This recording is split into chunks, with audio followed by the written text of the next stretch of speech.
સત્સંગ જેને રખાવ્યો એવા પેરાધામની પણ જય.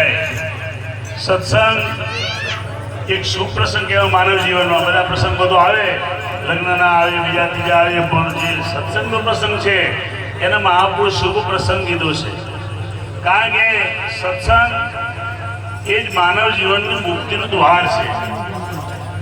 મહાપુરુષો કહે છે કે ભાઈ મનુષ્ય જન્મનો હેતુ શું? આપણને કૂતરા ન બનાયા, ગધેડા ન બનાયા, બિલાડા ન બનાયા, માણસ બનાયા, તો મનુષ્ય જન્મનો હેતુ શું? તો મનુષ્ય જન્મનો હેતુ છે પરમાનંદની પ્રાપ્તિ અને અત્યંત દુઃખોની નિવૃત્તિ. 84 લાખ જન્મ આપણે ભોગવતા અને ભગવાને આપણને માનવનો જન્મ આપ્યો. મનુષ્ય જન્મ ખાવો પીવું હું ધંધો કર બાળકો પેદા કરવા નહીં આપ્યો. એ 5 કામ તો દોરાઈ કરે, પણ મનુષ્ય જન્મનું છઠ્ઠું કાર્ય છે ઈશ્વર દર્શન. અને ઈશ્વર દર્શન એ કોઈ સંતોના સંગ વગર થતો નથી. કારણ કે સંત મુક્તિ કે પોરિયા 300 કરીએ પ્યાર, ઊંચી ઉનકે હાથે ખોલ દે મોક્ષ કા દ્વાર. એ જ્ઞાનના અનુભવી પુરુષો છે. આવા કોઈ સંત મળી જાય. કબીર સાહેબ એટલા સુધી કીધું કે સંત કેવા ગોતવાના કે સોય સદગુરુ સંત કહાવે મોહે નયનમાં અલગ દિખાવે. સંત એવો ગોતવાનો કે આપણે આંખમાં પરમાત્માનું દર્શન કરાવે. સોય સદગુરુ સંત કહાવે મોહે નયનમાં અલગ દિખાવે. એ ડોળત ડીગે નહીં બેઠક મિશ્ર નહીં એસા બોધ ચડાવે. પ્રાણ પૂજ્ય ક્રિયાઓ છે ન્યારા સહેજ સમાધિ શીખાવે. તો હવે આપણે ઘણા મહાપુરુષો આપણને કહી ગયા છે. કાંતિરામ સાહેબ બહુ મસ્ત બોલી ગયા. તો અહીંયા મહાપુરુષો કહે છે આપણને કે ભાઈ આ પરમાત્માને ગોતવા માટેનો માનવનો હેતુ છે.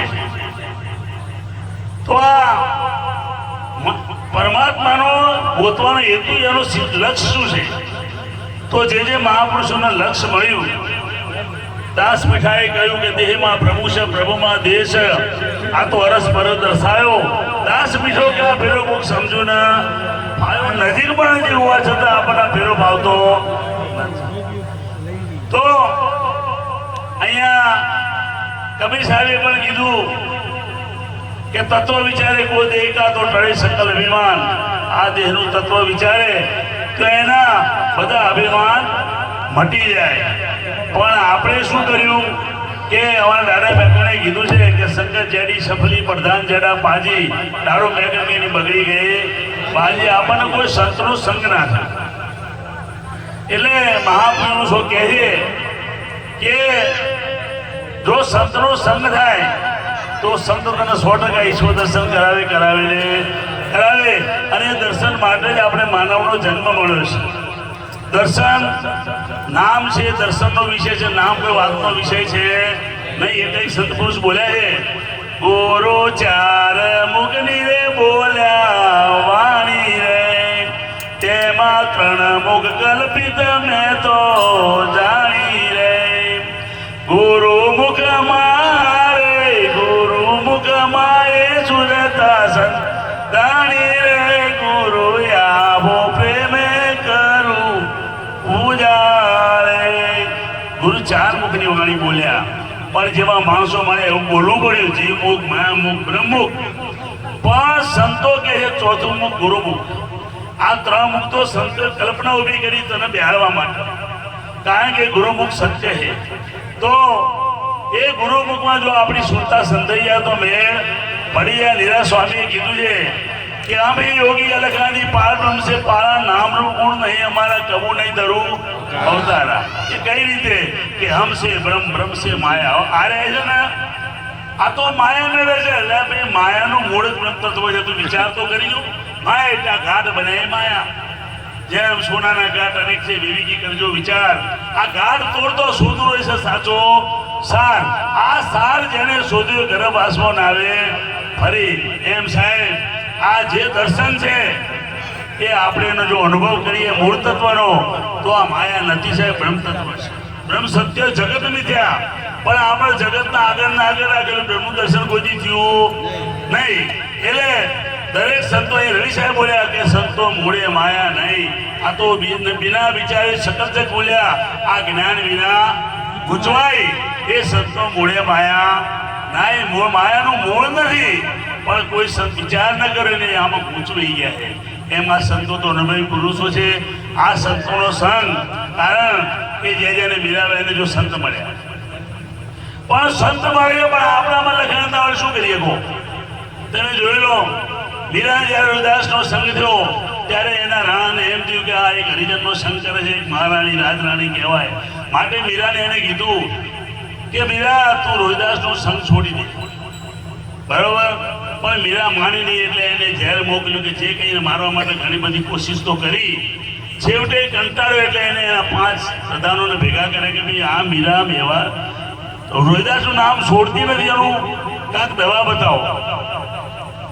તો એક જણે કીધું, વડીલ હતો, ઘેડો માણસ, એને કીધું કે જો ભાઈ માણસ બીકણો હોય એટલે તમે રાત્રે 12 વાગે એના મહેલમાં બોલાવીને વાત કરો કે મીરા જો તારે રોહિદાસ નામ ન છોડવું હોય તો મેવાડ છોડી દે, અને આ રહેવું હોય છોડવું હોય ના છોડો તો છોડવું હોય તારે રોહિદાસનું નામ તો આ મેવાડમાં રહેવાનું, ના છોડવું હોય તો તારે મેવાડ મદ્રાસથી આ છોડી હાલનાર. સાહેબ એને 12 વાગે બોલાવીને વાત કરી ત્યારે મીરા તો પ્રેમ જો આપણા પ્રગટ ગુરુ સંતો તો પ્રગટ, સંતોનો ગુનો કરાય નહીં, પણ આપણા લખણ હોતો નહીં. સાહેબ સંતે કીધું, સંતે કોઈથી કીધું કે હનુમાન દસ ગયા છે એટલે ગુરુ કરેલા નિવેદ કરતા હોય હદ કહેવાય. ગુરુ કર્યા વાળા દર્શન કરવા જતા રણુજા પગે હાલી હાલી ખરેખર રામજી ના પાડી કોઈ આવતા નહીં, પણ હારે જવું કરે એમ સંતોએ કીધું, પણ આપણે સ્વીકારતા નથી.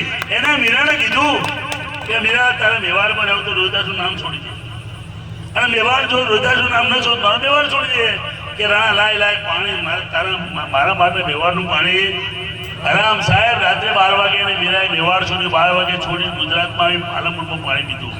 અને આપણે જુઓ ગુરુ બેઠા હોય તો ઉઠું બહાર જઈએ, માવા ખાઈ આવીએ, બીડીઓ પી આવીએ, અને સત્સંગમાં બેઠા હોય તો ગુરુ બેઠા હોય તો ઊભું ના થવાય. સાહેબ એટલે સંત મહાપુરુષો કે તું પરમ તત્વ છો, કારણ એક શબ્દે કીધું છે કે તું જ્યોતિઓ કી જ્યોતિ હૈ, સર્વપ્રથમ તું ભાસતા, अक्षय सनातन दिव्य दीपक, सारे विश्व को तू प्रकाशता, सो ब्रह्म है तू है वही, आप पुतली नहीं तू बांस की, तुझको प्रकाश है कौन, तू दिव्य मूर्ति है प्रकाश की.